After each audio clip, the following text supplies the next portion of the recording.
Buenos días, en el día de hoy vamos a explicar el segundo tema de religión. El ser humano pecador necesita de la salvación. Los pecados del ser humano por el cual necesita salvación. El hombre pecó desde el principio a través de Adán, entró el pecado y pasó a todos los hombres. Por consiguiente, nadie está libre de pecado y el hombre necesita del plan de salvación de Dios de manera apremiante. Quiere decir que el ser humano debe alcanzar la salvación para el perdón de pecados y después alcanzar la vida eterna. El Evangelio del apóstol Mateo daba testimonio de su nacimiento, y darás a luz un hijo y lo llamarás su nombre Jesús, porque él salvará a su pueblo de sus pecados. ¿Qué quiere decir esto? Que Jesucristo es el único medio para alcanzar la salvación. Los pecados del ser humano.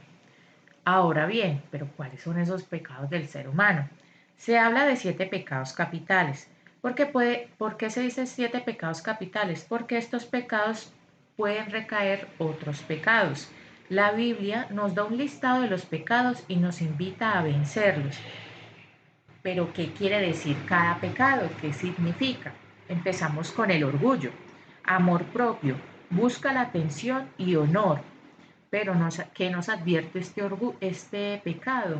Que nos da una destrucción de acuerdo a la altanería, el fracaso. Esto puede destruir amistades, familias y uno como persona. El segundo pecado es la envidia, el deseo desordenado de poseer lo que otros tienen. Esto que da una discordia, rivalidades, somos tentados a tener esa envidia al ver que otros triunfan y otros son reconocidos, excepto nosotros. El siguiente pecado es la avaricia, deseo obsesivo por obtener bienes materiales y dispuestos a utilizar medios ilícitos para conseguirlos. El siguiente pecado es la ira, sentimiento de gran enojo.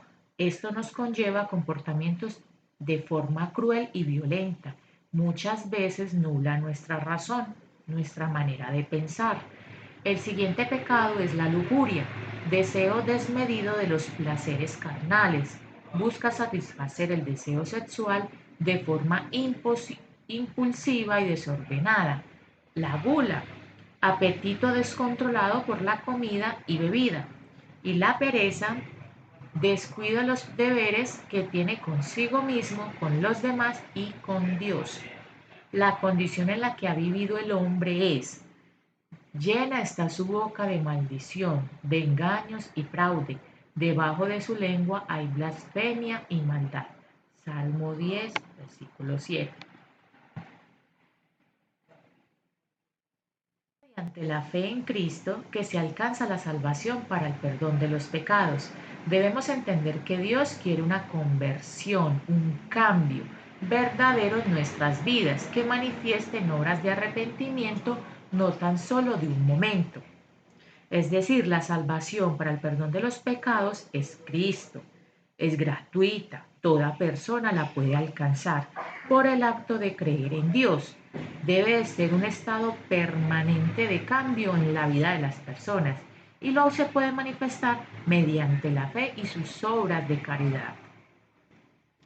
Este tema, ahora pasamos a realizar el trabajo final. Este trabajo final tiene para la entrega eh, desde el correo institucional para el 20 de mayo. Este trabajo se va a ir realizando poco a poco. Tienen un buen tiempo para realizarlo. Lo pueden entregar de manera de afiche, diario, revista, un video, una diapositiva, como les quede más fácil, o un cartel.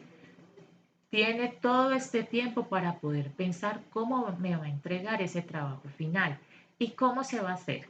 Empezamos. De manera creativa representa un pecado capital, uno de los que yo le expliqué durante el video, del cual te haya gustado más. 2. Realiza un cuadro comparativo sobre el pecado capital que escogiste e identifica cómo se manifestaba en la época de Jesús y cómo se manifiestan las personas hoy en día. De acuerdo a tus conocimientos, responde, ¿qué es el pecado? ¿Cómo se evidencia en la sociedad? ¿Cómo se evidencia en la sociedad? Lo puedes responder mediante 5 ejemplos. La siguiente pregunta es, ¿cómo sería el mundo sin pecados? Puedes imaginar cómo sería el mundo donde todos estuviéramos con las obras de misericordia. Y por último, ¿qué importancia tiene el no tener pecados para lograr la salvación y entrar al reino de Dios? Si tienen alguna pregunta frente a la actividad o frente al tema, con mucho gusto se las resolveré por el correo institucional. Ya saben, ustedes escogen la manera de cómo me pueden presentar el trabajo, mediante un afiche, una diapositiva, un diario, una entrevista o un video, y tienen hasta el 20 de mayo. Espero que hayan entendido el tema, que hayan entendido la manera de cómo trabajar. Feliz día.